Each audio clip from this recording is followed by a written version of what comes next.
মায়ের হাতে এই ফার্স্ট টাইম আমি চিলি চিকেন খেলাম। টেস্টটা কিন্তু যে কোনো রেস্টুরেন্টকেই হার মানাবে।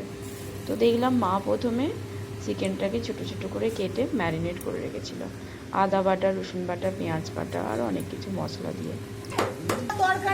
তারপর সেগুলোকে বেসনে ডুবিয়ে ভেজে নিচ্ছিল, আর একটা কড়াতে মা মাংস কষছিল।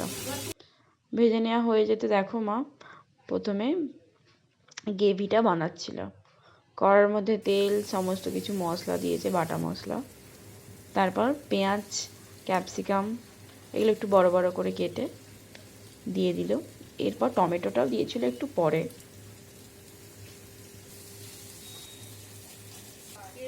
অনেকক্ষণ থেকে নেড়ে নেড়ে জল দিল, লঙ্কা গুঁড়ো, হলুদ গুঁড়ো, তারপরে সব রকম সসটা দিল, চিলি, সয়া,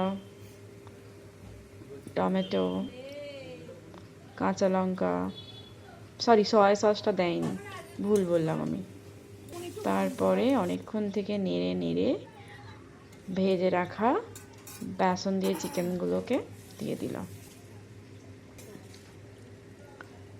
প্রায় রেডি। এই যে মা সার্ভ করছে, দারুণ টেস্ট হয়েছিল। আর এই যে চিকেনের ঝোল।